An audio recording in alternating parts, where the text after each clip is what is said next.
জান্নাতে বসবাস শুরু করবে, তখন তারা পৃথিবীতে থাকাকালীন সময়কার স্মৃতিচারণ করবে। তখন তাদের বন্ধুদের কথা মনে পড়ে যাবে। তারা ফেরেশতাদের জিজ্ঞেস করবে, আমি তো আমার সেই বন্ধুকে জান্নাতে দেখছি না, সে কোথায় আছে? বলা হবে, সে তো জাহান্নামে।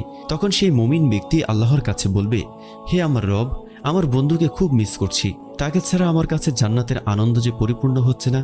অতঃপর আল্লাহ সুবহানাহু ওয়া তাআলা আদেশ করবেন অমুক ব্যক্তিকে জাহান্নাম থেকে বের করে জান্নাতে প্রবেশ করানোর। তার বন্ধু জাহান্নাম থেকে রক্ষা পেল এই কারণে নয় যে সে রাতভর ইবাদত করত কিংবা কোরআন পড়ত, বেশি বেশি সাদকা করত, দিনের পর দিন রোজা রাখত, বরং সে মুক্তি পেল কেবলই এই কারণে যে তার বন্ধু তাকে স্মরণ করেছে। তার জান্নাতি বন্ধুর সম্মানের খাতিরে তাকে জাহান্নাম থেকে মুক্তি দেওয়া হয়েছে। জাহান্নামীরা তখন অবাক হয়ে জানতে চাইবে, কি কারণে তাকে জাহান্নাম থেকে মুক্তি দেওয়া হলো? তার বাবা কি শহীদ? তার ভাই কি শহীদ? তার জন্য কি কোনো ফেরেশতা বা নবী সুপারিশ করেছেন? বলা হবে, না, বরং দুনিয়াতে তার যে নেককার বন্ধু ছিল, সেই বন্ধু জান্নাতে তার জন্য আল্লাহর